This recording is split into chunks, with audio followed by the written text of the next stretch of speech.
You're in this cavern. It's very lush. There's also like a lot of crystals, like these blue, soft, glowing crystals, the bulk of which are surrounding the tree. In the midst of you guys battling, I think you notice that the color of the crystals starts to change and is no longer emitting that kind of soft blue lighting. The crystals are now glowing kind of like a bright red. And yeah, so we're gonna pick up where we left off, which is the top of initiative. Next up is the Vfreet. It like just got blasted by Argla. This ball of energy forms its mouth, and it's going to blast it towards Argla. It's close, but this thing, it barely misses. Argla like crosses her arms to like brace for impact, and then it like whooshes past her, and she looks over, and she's like, "Okay." You could probably hit him with Shatter. Okay, then I shall do Shatter. Is there like a push away effect? Anything that's not like being held in the area like blasts away. Yeah, there is a dead body. Show. What? Where's the dead body? Fuck, yes, Yay. absolutely. God. There's the dead body. There's the immersion you wanted. There was someone who like led us here, right? She's just like, I think she's like cross-legged, sitting on the floor. You guys need any help? Yeah. The little salamander lizard thingies, the other guy that's like really furry and has like the crystal tail. Are they bad or good? Like some of the frogs look very polite and like they look like good boys. But some of them also have like the mouths of Satan. Are you like having like a moral struggle? Like is that the Yes! They seem to have attacked you first, so I think you're well within your rights to defend yourself. Yeah, so then we're gonna hit it with the spiritual weapon. Yeah. So remember how it whiffed Argla? Argla's gonna whiff again. I think it kind of like leans to the side and then shoots Argla as much as this creature can with its glowing eyes, a kind of the same look. And, the creature is kind of like laughing, having its little laugh. And then it's gonna get zapped by the lightning. It gets kind of soot covered a little bit, narrows its eyes and looks at you menacingly. So Tira's not looking so hot. Well, she has 20 hit points, but that's like low for her. So I think she's frustrated and annoyed, so she's going to enter a good old-fashioned rage. Liara's gonna pull out her baseball bat and fucking whack this tentacle beast. And it takes 8 bludgeoning damage, 6 fire damage. This thing is definitely unconscious at this point. I guess I'll crouch down and examine the body further. Roll an investigation check. That's a nat 20. So it's an elderly dark crawler woman, kind of lying face up. There seems to be just like one stab wound. The blade seems to have been entered through their back, kind of between the ribs. I knew But it doesn't look like a claw or anything. No, definitely not. This was a clean cut. It doesn't go all the way through, so you're guessing Okay, it's so probably it looks something more like like a dagger. You notice that there's kind of like almost like a burn or a friction mark around their neck. I want to go up to the big boy, and I want Minky to touch him and cast Bestow Curse. Yeah, okay, so it needs to make a 14 wisdom saving throw. Please That's don't a make it. nat one! Hell yeah! Oh, yeah! It's so busy being mad at Argla that it does not even perceive you. While cursed, the target must make a wisdom saving throw at the start of each of its turn. If it Oh, hell fails, yeah. it wastes its action that turn, and it does nothing. I think you reach out, and it's almost kind of like instinctually, like you have the idea that you're going to cast a spell, and you're not entirely sure what it's going to be, and you touch it, and your hand glows like a faint purple, and then this kind of purple energy glides across its back, and you feel this like, I don't know how else to say it, but like negative vibes radiating off of it. She swings her axe down like a golf club, basically, and axes the one that's to her right and bonks it into the other one. And as the axe collides, you see a little more like glowy magical light just kind of like flow into the axe. You thwack both of these creatures. One, I think, is like the bottom half has been chopped like off. Oh no. Like the other one has like a deep gash in its side. They are both looking incredibly deceived. That's just life, baby. Life's gotta end sometime. What I want to do is investigate this place, but there's all these fucking, like, monsters here. There is one solution for Liara. I'm gonna cast invisibility. Its horns and its tail kind of start to glow. It's going to cast Greater Restoration and remove the curse that Miki so generously put on it. That little orange fucking bastard. I just want to knock out the little buddy so that Tirasisa is not a threat anymore. So she remembers when she held down Tira and the energy from then, and she's like, okay, I'm just gonna try to focus it. She's gonna just shoot it straight at the little lizard. Yeah, I'll say you knock it unconscious. When Faunus knocks it out, Tira turns around and gives her a really big thumbs up. Like, good job, buddy. So the first one is gonna bounce off the motherfucking shield, and I'm just gonna yell out, and she's gonna yell so loud that the cave starts shaking, and the lightning storm is going kind of wild, and more and more rocks just keep getting added to the spiritual weapon. She jumps up in the air to do a volleyball spike. The more time I am forced to spend with you, the less I like you. It narrows its eyes.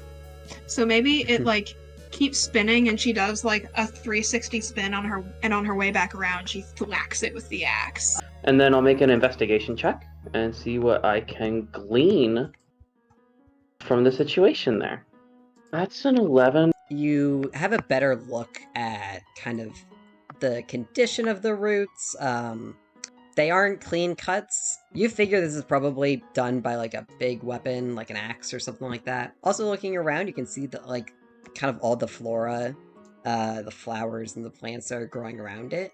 Let me roll for this one, because I got a good nature skill. Oh yeah, roll a nature check. 25. 25. Okay. You get the sense that these normally wouldn't grow down here. They don't have access to light. Sunlight. And they are definitely dying. Probably the crystal sustained them. Yeah. I think Liara is going to make the further conclusion that the animals down here are probably acting so wild because a key component of their ecosystem has been displaced. I think you'll notice that there's a scrap of fabric that's kind of snagged on one of the crystals. Number one, you can tell that this is probably expensive. It belonged to a cloak that was made of mithril. I think the roots were wrapped around or maybe even growing out of a large magical crystal, similar to the other crystals in the cavern, which probably sustained life under the ground here, as well as enchanted the water that came from the spring up above. And somebody came to steal the crystal or destroy it or whatever, and that's why they had to chop the roots to get at the crystal. Guys, I think I have what we need from here. If you guys want to bail, I think we definitely can. Alice, who is still sitting there, looks up at you guys. Oh, you guys finished in there? No, but we found what you needed. The dead body, I think, was the town elder, and was definitely stabbed to death with something along the lines of a dagger. No, this is, I think, plenty to go on. And she pulls out a small crystal. I grabbed one of these. I figured maybe it might be helpful. Argla, you feel a little bit of a resonance with this crystal. Almost kind of it's beckoning you. So Argla's just gonna walk over and pick it up, just out of her hand without saying anything. The faint light coming from the door shines a reflection on it. You could swear you could have saw the reflection of boots. Or the silhouette of people's legs. What color is it? I think it's blue. A nice teal. Yes! Delicious!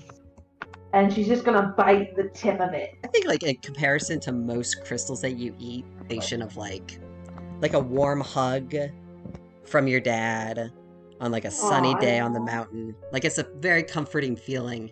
And you're eating it, and I think you close your eyes for a second, and you get these, I guess I would call them visions. And in them, you see a figure that is in the chamber who has this dark hair that's kind of been tied back. They've got circular glasses that they kind of adjust quizzically. and they're looking at these roots. There's a shine, there's a slight light that leaks through into the room, and it reflects off of a pendant that is hanging from the loop of their belt. And I think you see it just long enough to recognize it as an Icarus pendant. And just as soon as it processes, the memory flashes, and you are presented with another one. It's still in the same room, but this time it is 3 people, who are kind of looking amongst themselves, nervously. There's a short one who looks like an elf. There's a taller one who is an orc, and the tallest one looks like to be a dragon.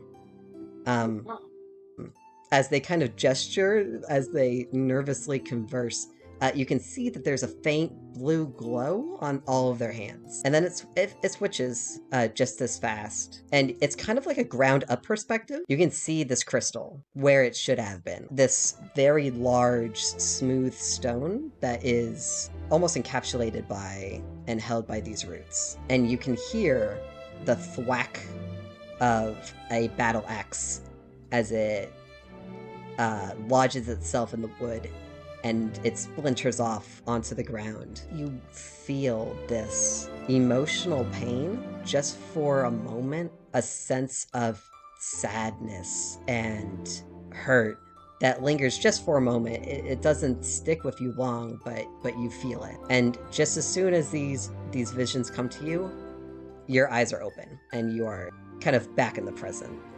Why would I be able to see this rock's memory, this crystal's memory? That beats me. Has that never happened before? Like, you are like an earth person. Isn't that part of like your earth powers? I've never heard of this. I've heard of this phenomenon happening with water, but never with earth. What I can say is Icarus had a hand in taking the crystal. I presume you guys have more knowledge of them than I do? Yeah, they're assholes. They're conducting magical experiments for something. Beyond that, I have no idea. Liara is going to pull out one of the pendants kind of discreetly and show it to her. And just be like, don't flash this around, but this is what you'd be looking for. I think I've seen that before. God, it was a little while ago. Shit, okay. Yes, there was this woman who would come to the tavern. She'd come and get drinks, and she would talk to some of the bards there. Definitely had one of those. I guess I'll just have to be more careful. Can you describe her? She was a dark crawler, kind of like... Was she really hot? Yeah, I guess she was pretty hot. Pink hair, real vibrant. That's it. I think sometimes she came in with a violin, would play in the back, but... Oh, you mean this violin? Boy, I feel like there's a really interesting story here that I'm just not a part of. I'm pretty sure this is obviously Ophelia, and she's dead. Oh my. But I don't know where that takes us. From what you've described, it sounds like it is an organization, presumably one with some level of competence. So I would presume that they have bases or headquarters. Guys, what if they're inside of the workings of the tournament, and the winner is how they get strong people to join their organization? Because then, if we win, we will be in Icarus, and then we can take them down like an infection. I think they just go to orphanages and find which kids are the easiest to manipulate. I think we'll still take part in the tournament. I mean, honestly, I think it's just going to be fun. I mean, we'll obviously keep our eyes open, but... Yeah, I like the train that you're on, Liara. Minky, I'm loving the conspiracy theory shit. I will say, I work closely with the tournament, and I haven't noticed, like, champions gone missing. Like, Draxon won last year. He's a local, I've seen him all the time. The dude is just as annoying as usual. And she says, well, it sounds like orphanages might be a good place to start.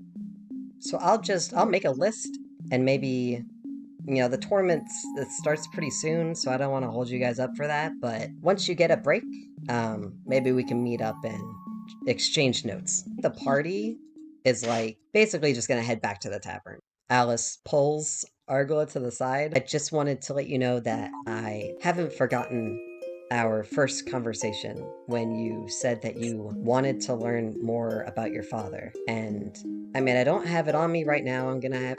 It'll take me an afternoon. It's not a hard errand, but I have a book that I think might be helpful for you to learn more about your dad. I'll try to swing by and drop that off whenever I can, but I think you'll find it interesting. Thank you. Yes, I've been meaning to ask you, but I think my father would be quite proud of me and what we are doing. I think that would be an accurate assessment. I've been in Aura my whole life, and I've seen a lot of out-of-towners come in who want glory and fame and valor and all these titles, and they want to prove that they are the best. And sometimes those people are the worst. You're one of the good ones, Argla, and we don't find many of those here. Thank you. I believe you are of noble character as well. She gives you like a doofy grin, and she gives you a thumbs up, and she says, "All right, I'll let you guys go back to your lodgings, but next time I see you, I will have that book."